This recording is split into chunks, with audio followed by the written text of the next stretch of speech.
हाय दोस्तों, तो एक बार फिर हम आपके सामने हाजिर हैं राज़े हयात का नेक्स्ट टॉपिक लेकर, जिसका नाम मकसद की अहमियत है।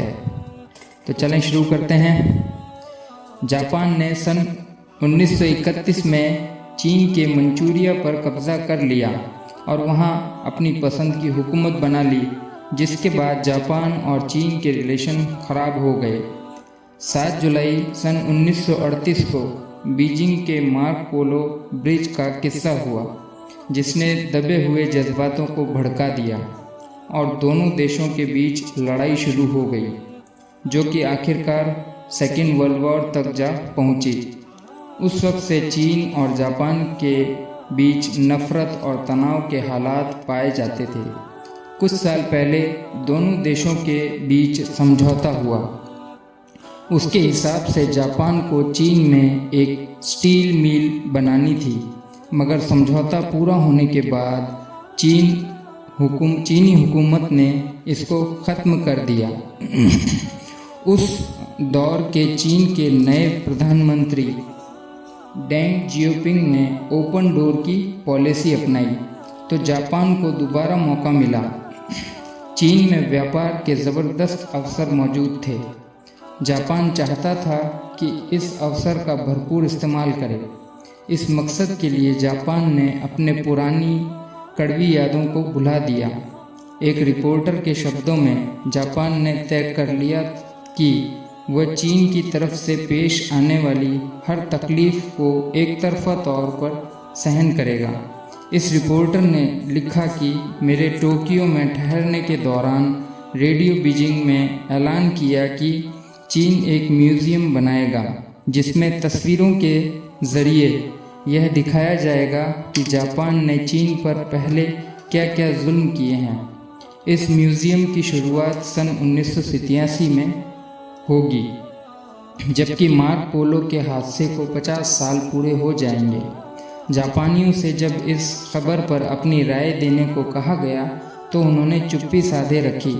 जब ज़्यादा जोर दिया गया तो उन्होंने ये बात कही कि यह हमारे चीनी दोस्तों का चोट लगाने का तरीका है, जो हमारे ज़मीर को जगा रहे हैं। जापान के सामने एक लक्ष्य था, अपने व्यापार को बढ़ाना। इस मकसद ने जापान के अंदर कैरेक्टर पैदा किया। उसके मकसद ने उसको अक्लमंदी से काम लेना, बर्दाश्त करना, नज़रअंदाज करना और सिर्फ ज़रूरत जितना बोलना सिखाया।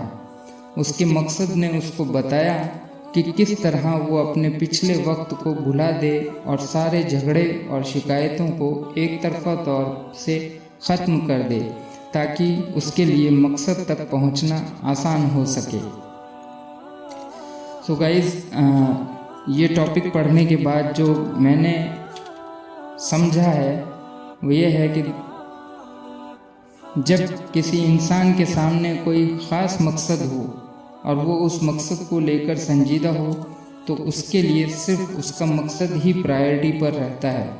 बाकी सब चीज़ें सेकेंडरी हो जाती है, चाहे वो मुश्किल हालात हों, लोगों के नेगेटिव रवैये हों, या लोगों की उन्हें पीछे खींचने की कोशिश, या खुद उनकी ईगो। वो इन सब से आसानी से निपट सकता है अगर वो समझदारी और बर्दाश्त से काम ले, नेगेटिविटी को इग्नोर करे और ज़रूरत जितना ही रिस्पॉन्ड करे। तब वो अपने मकसद की तरफ बखूबी बढ़ सकता है। इसी तरह जब बंदे का मकसद हकीकी मायनों में अपने रब की रज़ा हासिल करना होता है, तो उसके लिए उसका अपना वजूद सेकेंडरी हो जाता है। उसे फिर सिर्फ अपने रब की रज़ा हासिल करने की फ़िक्र रहती है।